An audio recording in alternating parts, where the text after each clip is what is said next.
Uma boa tarde a todos.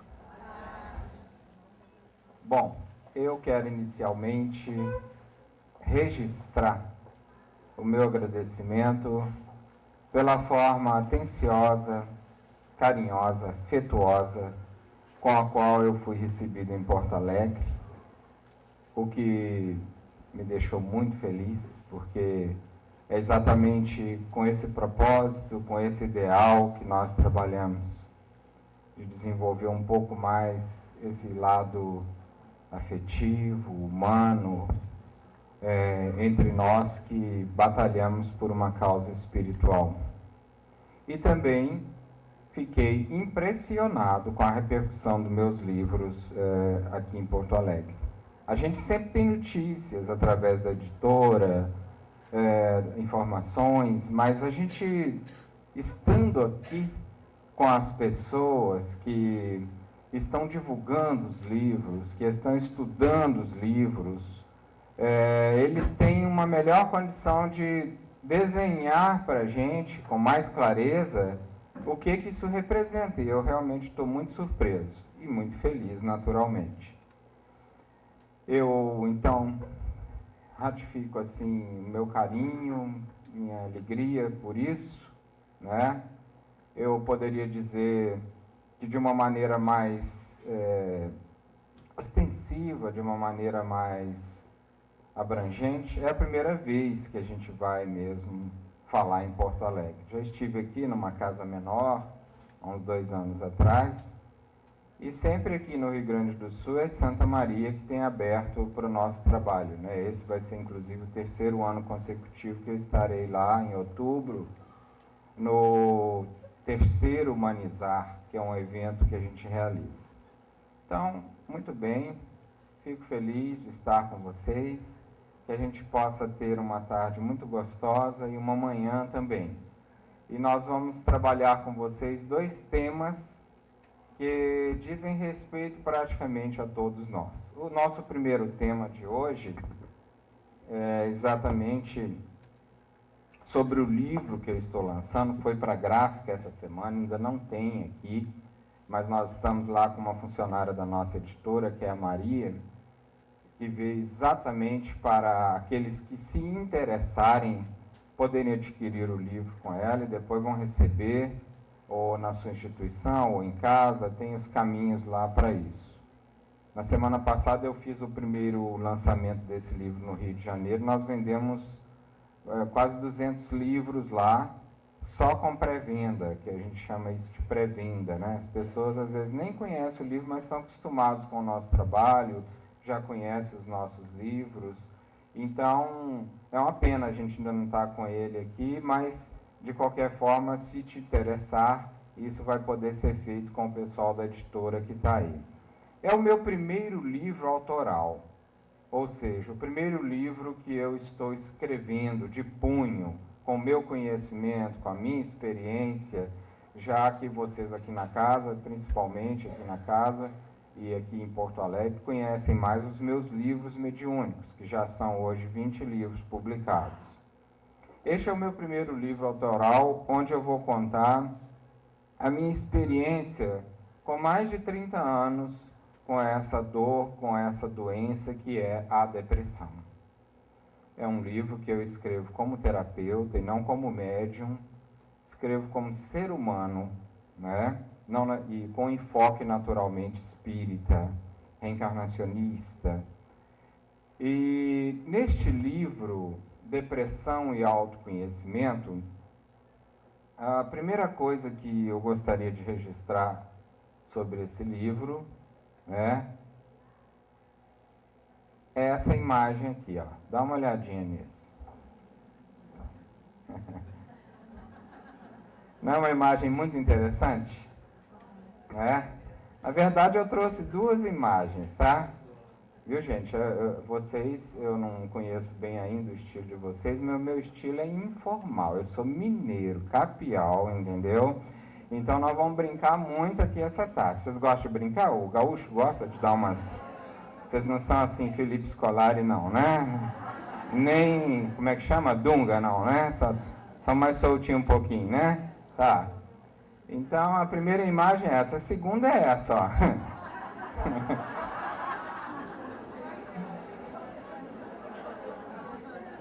Cansei.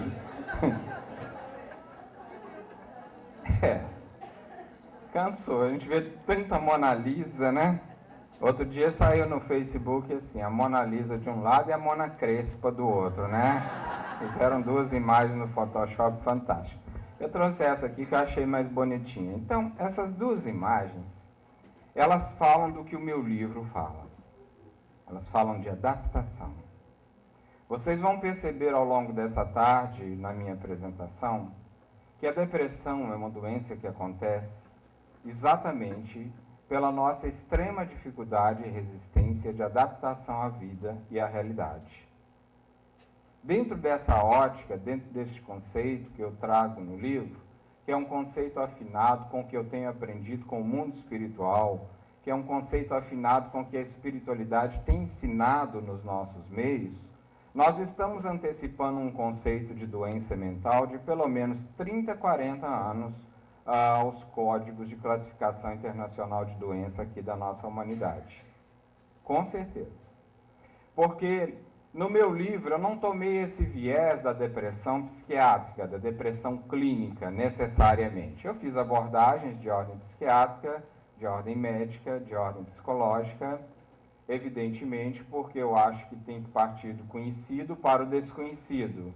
Isso é um postulado científico, inclusive. No entanto, eu fui muito além. Eu tratei de um conceito de depressão que os senhores vão poder perceber quando de posse do livro, que atinge a todos nós. Então, depressão não é somente aquela pessoa que já está diagnosticada com uma doença severa, que joga ela na cama, que a entristece, que ela tem que tomar remédio.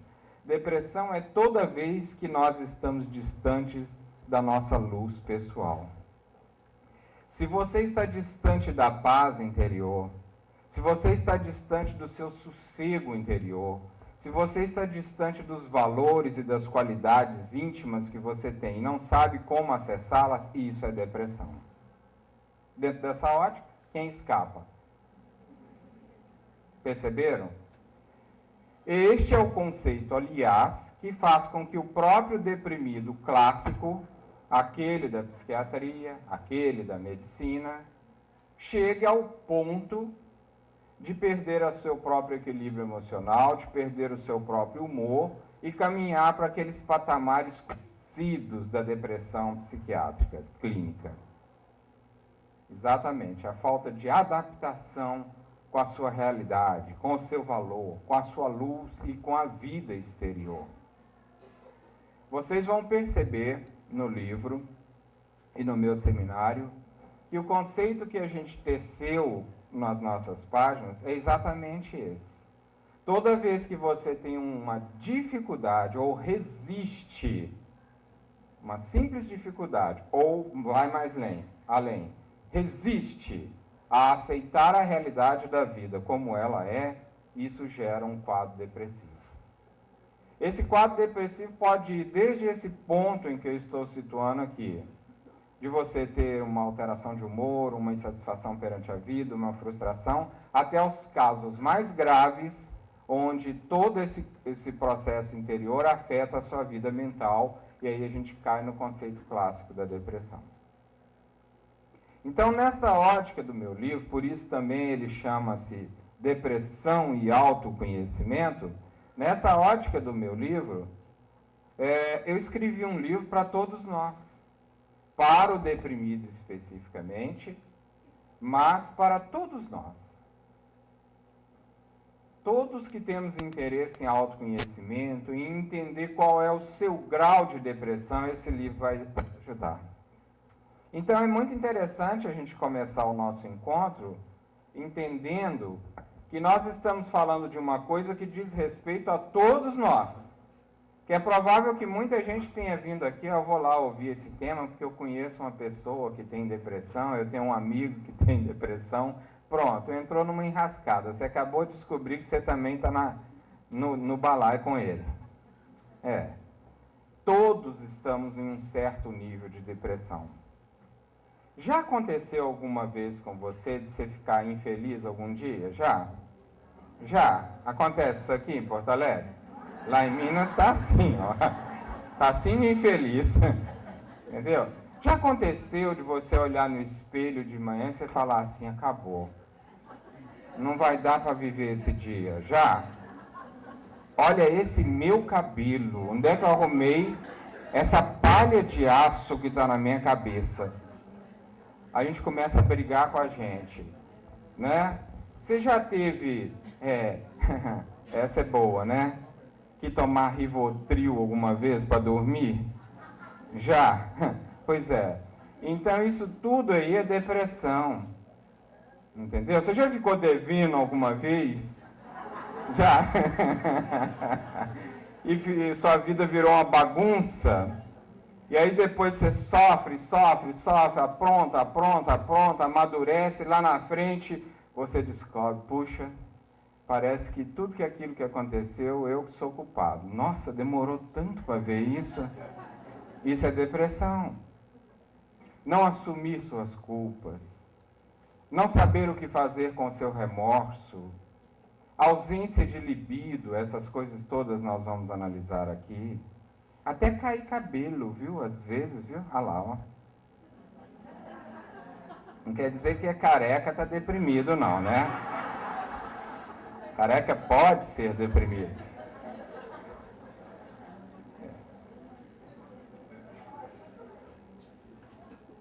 Você que é mãe, seu filho foi estudar fora, como é que você reagiu? Você virou e falou assim, nossa, que bela oportunidade de desapego, obrigado, meu Deus, não foi? Foi? Foi isso que você falou? Não. Aí a sua vida acabou a partir desse dia. Isso é depressão. Né? Você termina um relacionamento e sua vida toma um rumo de insatisfação. E os dramas da vida que atingem a todos nós, sejam eles inicialmente externos, mas com repercussões interiores, ou por conta do nosso procedimento interior, com repercussões exteriores, né? A depressão passa por aí, dentro deste conceito que eu acabei de mencionar no início. Toda vez que nós nos afastamos do nosso Deus interior, da nossa luz pessoal, nós estamos em depressão. E nessa ótica, eu volto a insistir. Qual de nós está fora disso? Nós que somos da área médica, da área psiquiátrica, da área terapêutica, é muito claro, e que temos uma ótica espiritual, é muito claro para nós uma coisa: corpo é doença. O simples fato de o espírito necessitar de um contato novamente com a matéria é um diagnóstico de doença à luz da espiritualidade. Corpo é doença. Um conceito, inclusive, da homeopatia, né? Então, nós todos estamos aqui exatamente com um propósito. Estamos todos internados num hospital chamado Terra em busca da nossa alta. Isso faz sentido para vocês? Faz? E aqueles para os quais isso não faz sentido, eu recomendo imediatamente que consulte um psiquiatra, porque você deve ser o pior de todos. É verdade? É verdade. Pô, é verdade. Porque aquele que não quer se enquadrar dentro de um conceito como esse ainda está muito mal. Tudo bem, existe isso. Existe. Tem pessoas que vão parar no meu consultório, eles são os detonadores dos problemas de todo um grupo familiar, de todo um grupo social, e eles simplesmente vão ao consultório pagar uma consulta para falar de todo mundo. Todos estão doentes, menos ele. Quando, aliás, alguém chega no meu consultório, assim, uma esposa, né? Que o meu marido é assim, que o meu marido é isso, o meu marido fez aquilo, eu já sei quem é o doente. Mas quando ela chega lá, olha, eu e meu marido estamos num momento difícil, eu vim aqui ver se eu consigo ajuda para mim, para ajudar nós dois. Aí eu já sei quem é o doente também, quem não quis vir. Entenderam? Então é muito importante esse conceito inicial para a gente enveredar pelo nosso seminário, tomando por base que para nós depressão a ótica do espírito imortal é algo muito mais abrangente. É algo muito abrangente. Significa estar em luta com a sua sombra. Significa você estar em luta com seu orgulho, com seu ciúme, com a sua inveja, com a sua arrogância, com a sua tenacidade, com a sua teimosia. Tem teimoso aqui em Porto Alegre? Tem?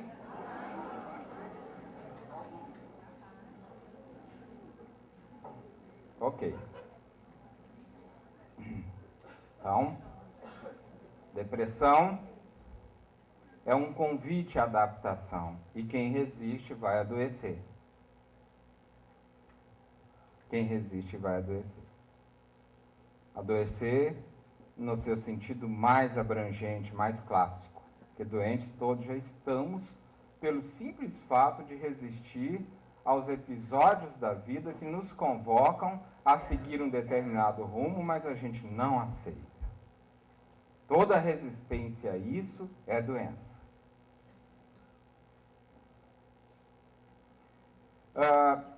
Eu tomei por base no meu livro uma pequena história que corre muito na internet, aí vocês devem conhecer. Como extrair preciosos diamantes no solo do coração. Perguntaram a Michelangelo como ele criava esculturas tão magníficas a partir de um bloco de mármore frio. Como criou tamanha beleza, tanta divindade que é a Pietà? Como infundiu tamanha magnificência ao Davi? Conta-se que Michelangelo respondeu: não fiz nada. Deus os colocou dentro do mármore. Já estavam lá. Apenas tive que retirar as partes que não permitiam que você os visse. Quando olho um bloco de mármore, vejo a escultura dentro. Tudo que tenho a fazer é retirar as aparas. Inspirado nesse conceito dessa historinha, eu escrevi o meu livro tomando por base essa ideia. Todos nós somos obras de arte criadas por Deus e entregues ao processo de evolução, no intuito de manifestarmos nossa beleza e nosso valor particular. A obra de arte da nossa existência está muitas vezes coberta por anos de medos, culpas, indecisões, procrastinação, carências, desrespeito aos nossos desejos, atitudes que expressam um processo interior de conflito persistente. Mas se nós decidirmos tirar essas aparas, se aprendermos a não duvidar de nossa capacidade, seremos capazes de levar adiante a missão que nos foi destinada e aprender a gostar até mesmo daquilo que consideramos uma imperfeição em nós. Quando eu falo para vocês que toda vez que há uma resistência em aceitar, a gente abre porta para a depressão, o que é mais difícil para nós aceitarmos na vida? A dica está aí. Nós podemos ter dificuldade de aceitar um monte de coisas, com certeza. O que nós temos mais dificuldade de aceitar é a nós próprios como estamos. Nós adoraríamos ser alguém melhor, mas não estamos sabendo o que fazer para ser. E essa dificuldade de aceitar a gente, com as nossas limitações, com as nossas dúvidas, com as nossas inseguranças, com as nossas dificuldades interiores, é o que mais dói em nós. Aliás, não é por outro motivo que nós temos muita dificuldade de aceitar outras coisas na vida. Porque se você não aceita nem a você mesmo, e não sabe o que fazer para ser aquilo que você gostaria de ser, tudo na vida fica mais pesado.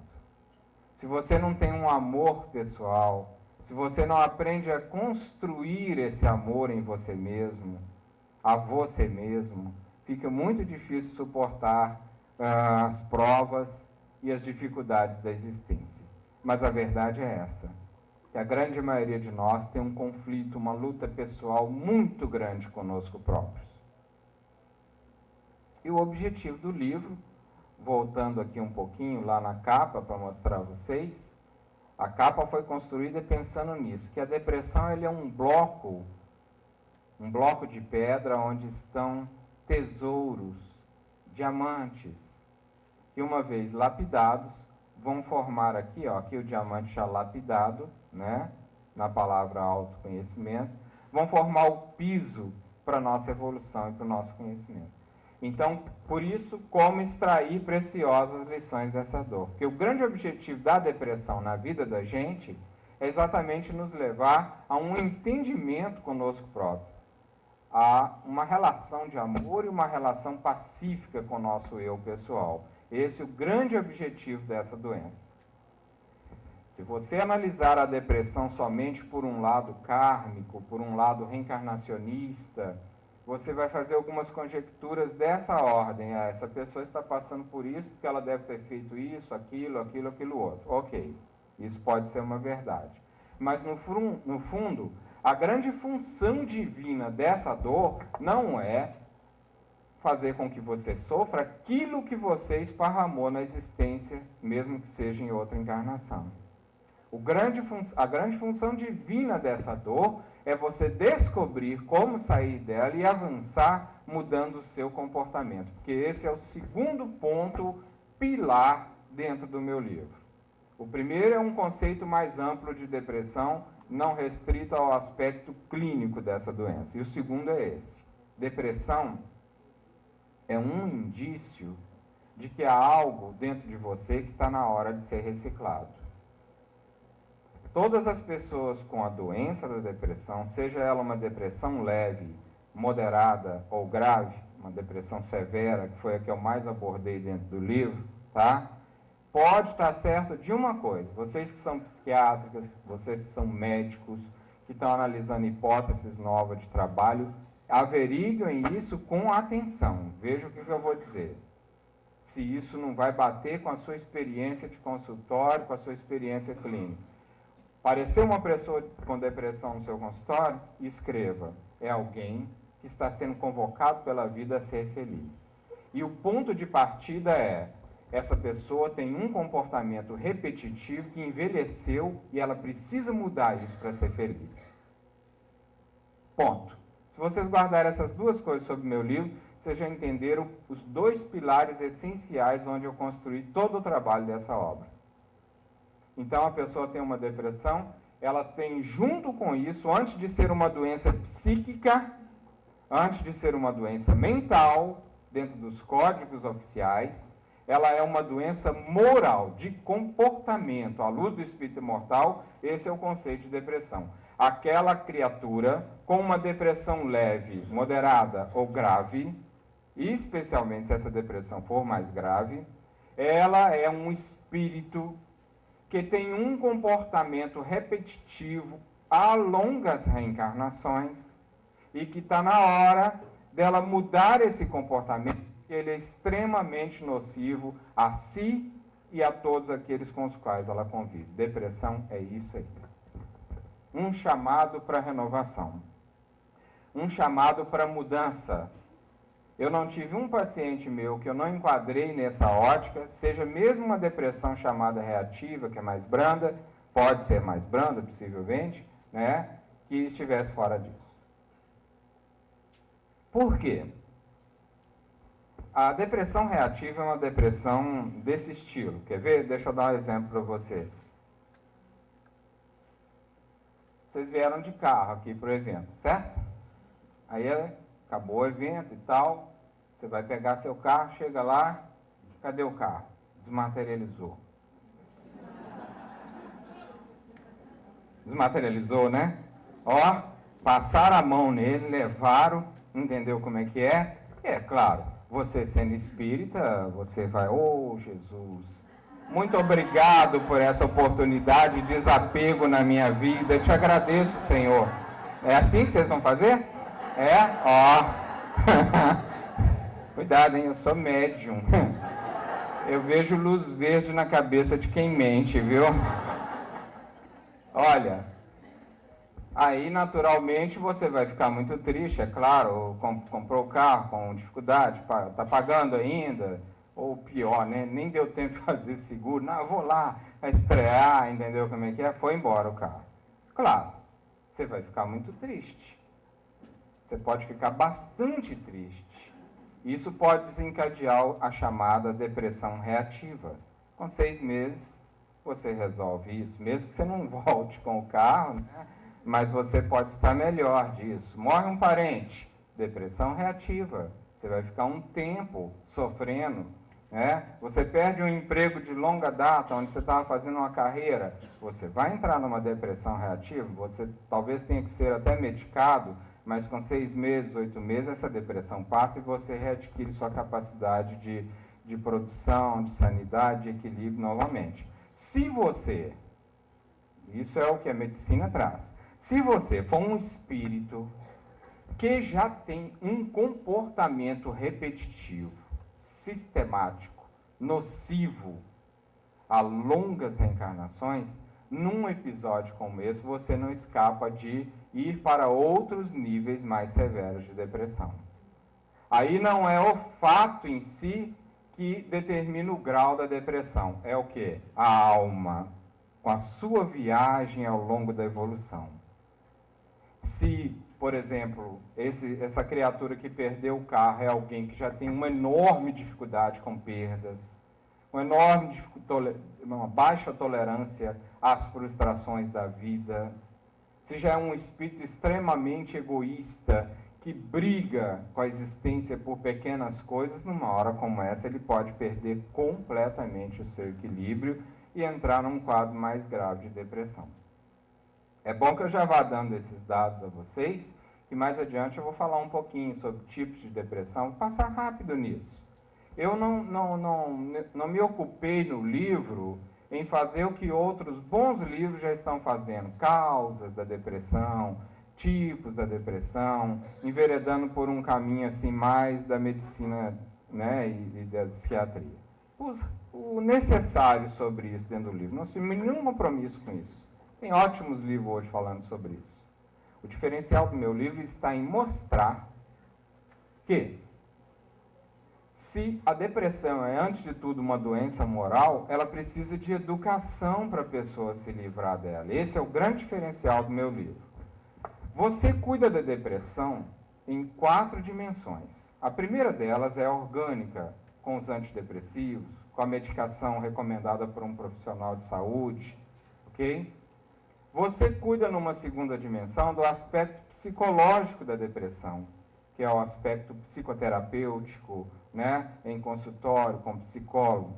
E, quando há uma abertura da pessoa, ela faz o tratamento também espiritual, para cuidar do seu campo energético, das suas companhias espirituais que poderão estar ali, agravando ainda mais a sua doença.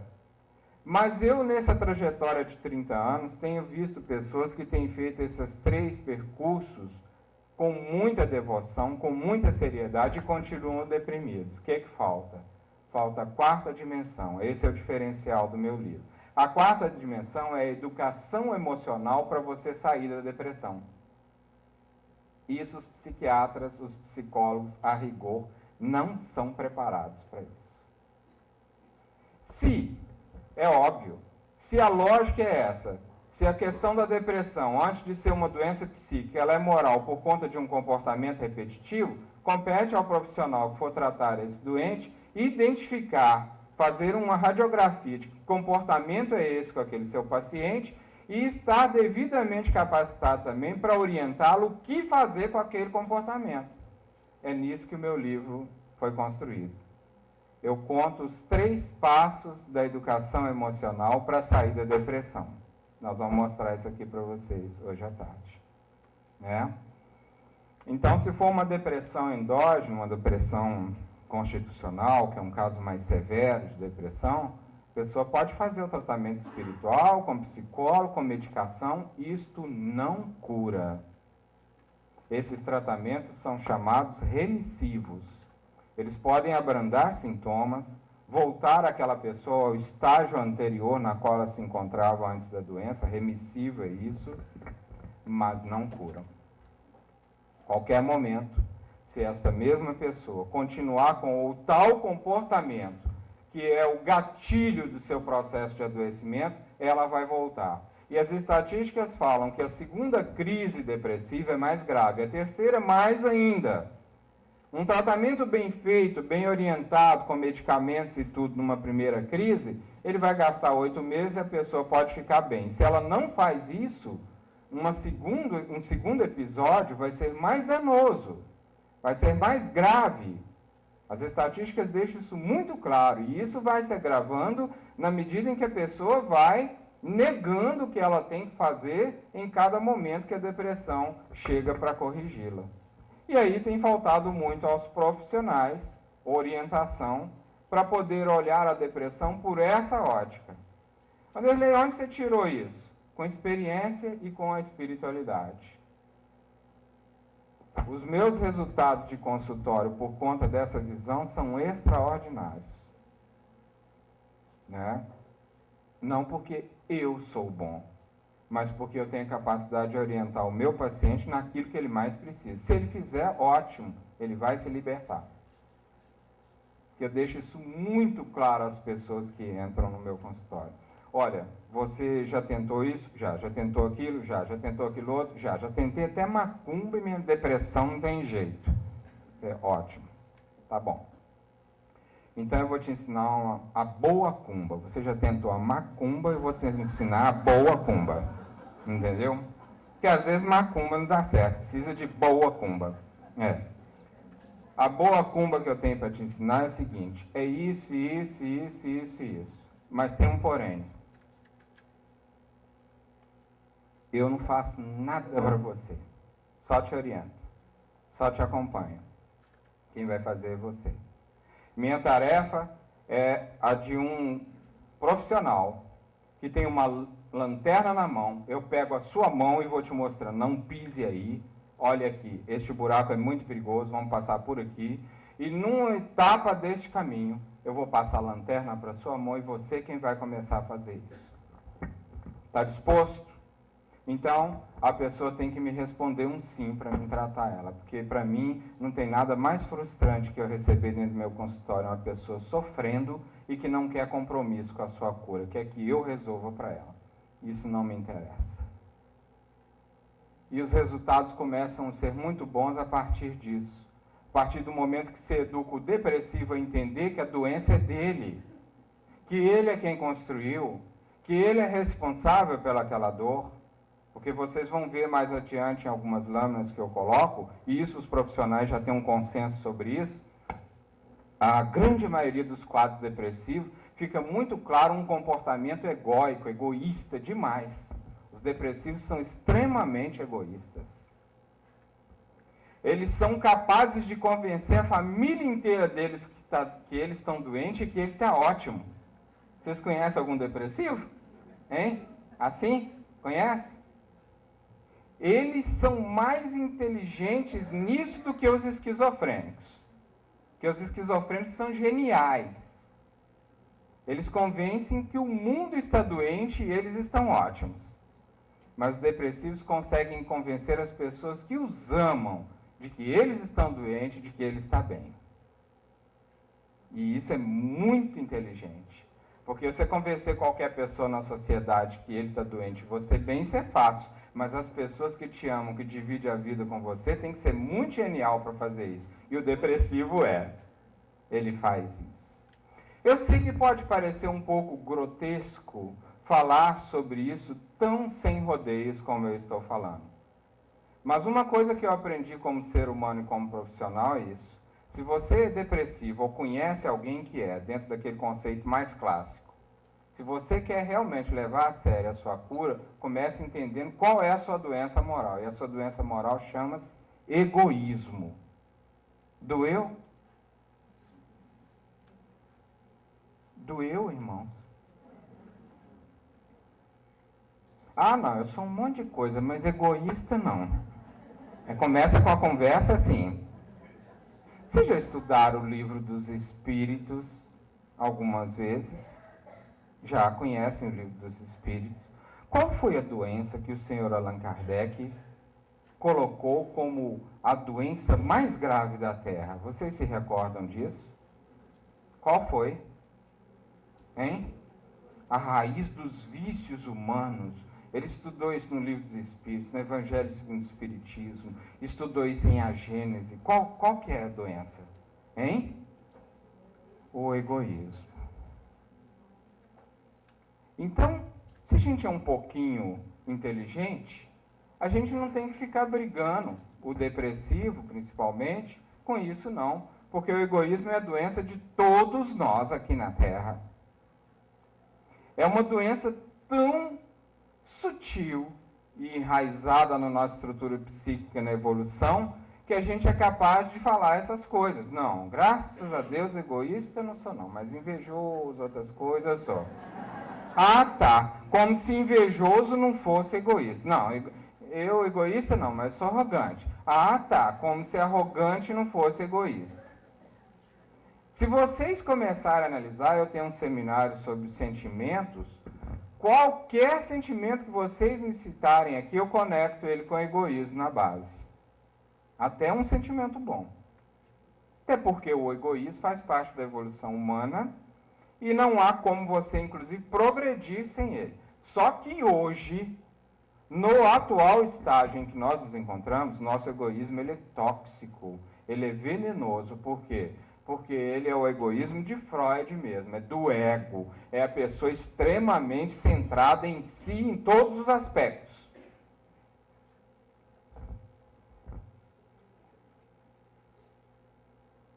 O que vocês estão olhando para mim com essa cara de já morri, mas não me enterraram? Me digam, o que vocês estão pensando? Tá certo essas coisas todas que eu estou falando ou vocês estão brigando comigo? É verdade, são coisas óbvias, né? E essa doença moral do egoísmo, ela, na verdade, está no fundo do comportamento de todos nós aqui na Terra. Todos nós. Tá? Então, no caso da depressão, é um pouco mais grave isso. Basicamente, o comportamento repetitivo que eu disse, que está na raiz dos casos de depressão mais severa, é esse aí. Egoísmo. E de braço dado com egoísmo vem a arrogância. O depressivo é extremamente arrogante. Já tratei depressivos no consultório desse tipo. Comerciante, muito bem sucedido, à beira da falência.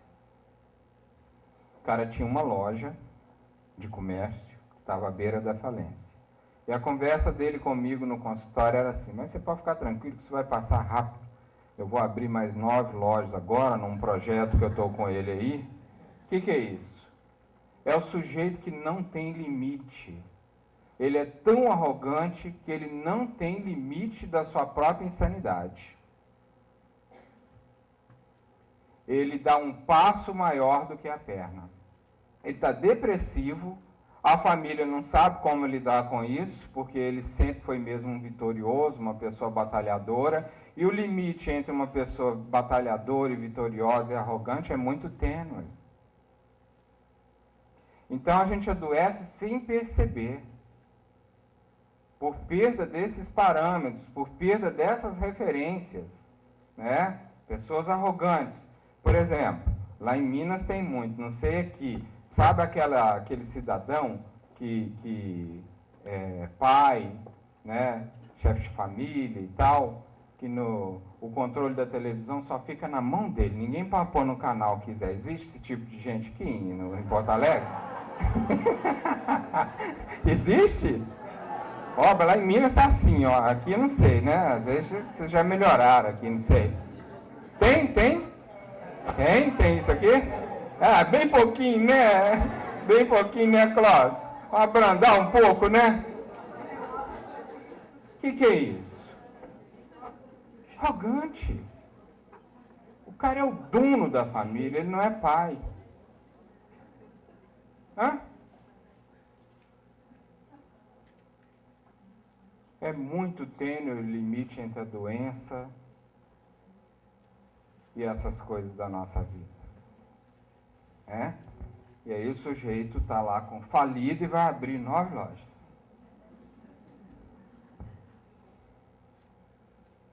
Eu me lembro bem, pode contar caso? Pode? Mineiro sem caso e pão de queijo não vive.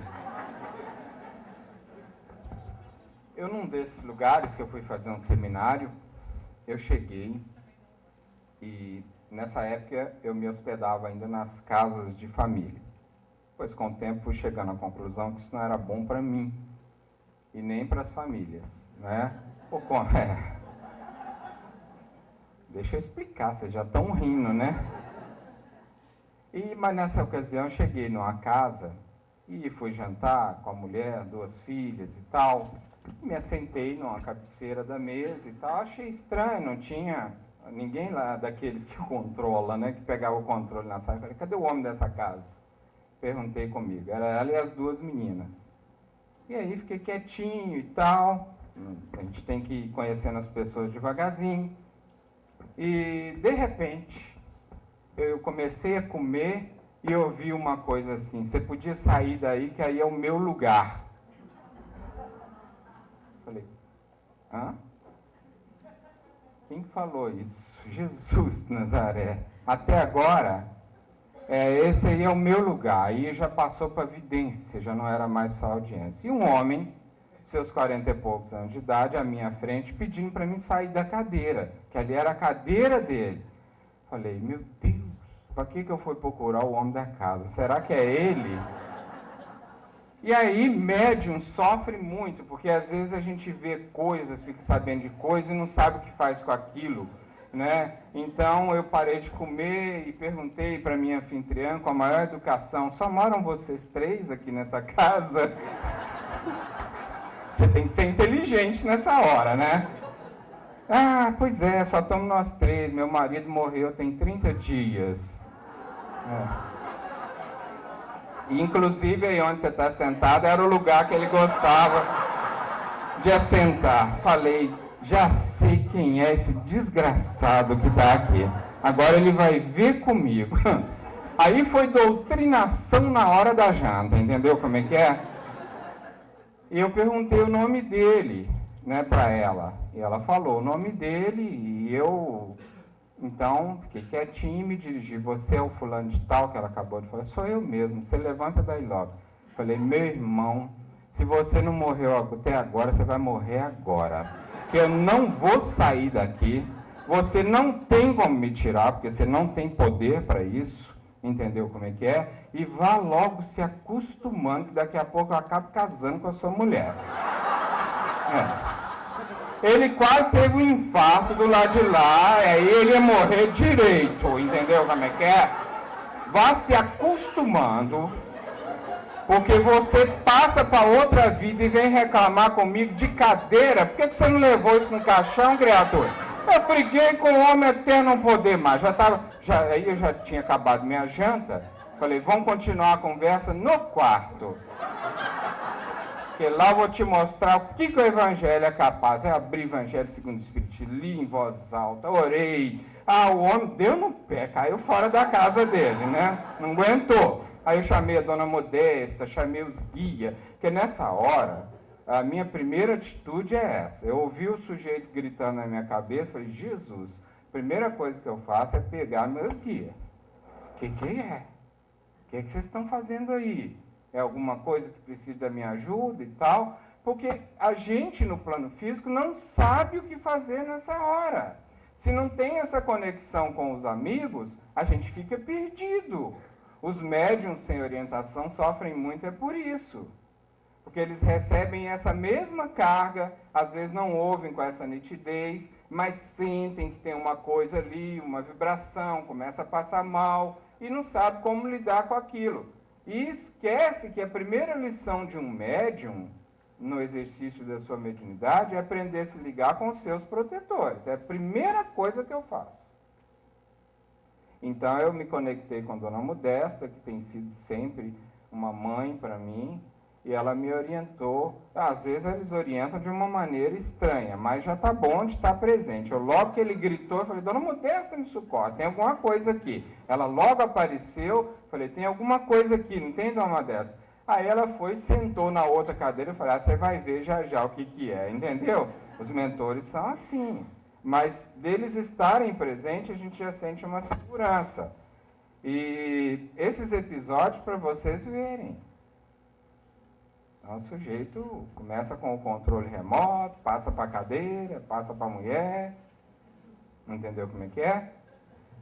Por isso que quando a pessoa tem uma experiência de comportamento arrogante, repetitivo, velho, vem a depressão. Com o objetivo de educá-lo naquilo, porque ele já faz isso, ó, há muito tempo. Ah, não sei por que meu pai ficou deprimido, um homem tão bom. Ele nem pega o controle da televisão lá em casa e tal. Mas você não conhece que espírito é aquele que está incorporado ali no seu pai. Está materializado, nasceu naquele corpo. Isso que eu quis dizer. Você não sabe quem é aquela alma. Pode ser bom agora. Já está se tocando. Mas qual a estrutura psíquica e moral dessa criatura?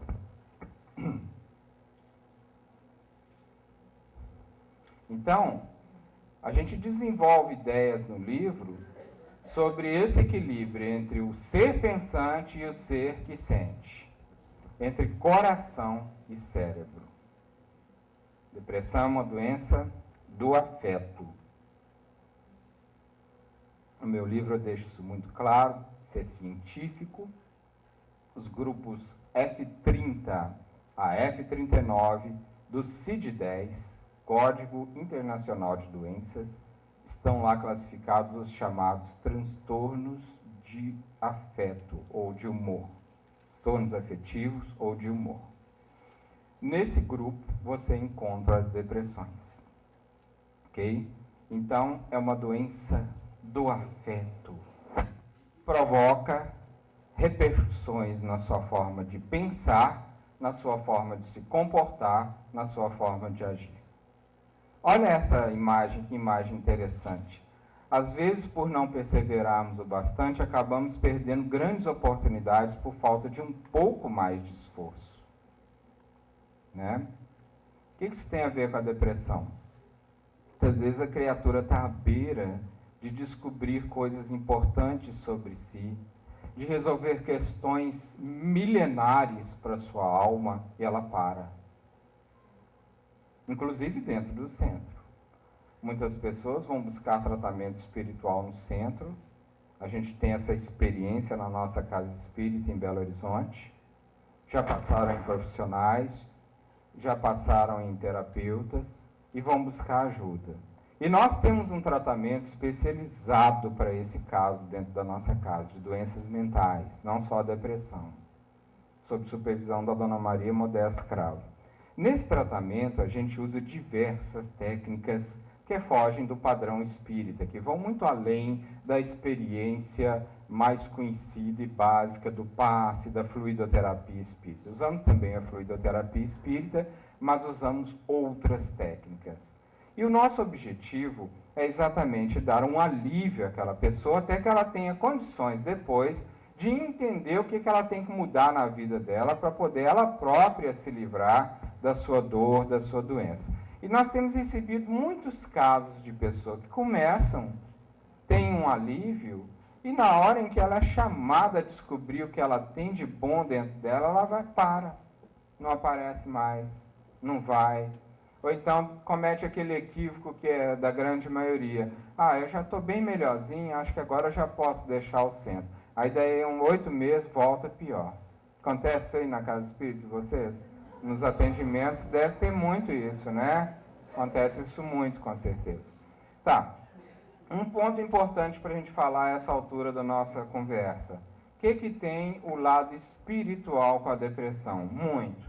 Estatísticas feitas por amigos médicos do Espírito Santo, de Minas Gerais, de várias outras partes do Brasil, deixam muito claro que em 70% de casos de depressão moderada para grave, tá? Existe a presença de obsessão. Porém, eu deixo isso também bem claro no livro, obsessão coadjuvando o processo, não como causa. Aquela pessoa depressiva que tem uma pressão espiritual sobre a sua dor, sobre a sua doença, não é o obsessor a causa, ele coadjuva, ele agrava um pouco o quadro, mas ele não causa. A doença é de quem? É do obsidiado. Ao contrário, nós temos observado com muita frequência que os obsessores que chegam lá, eles é que estão sofrendo mais do que o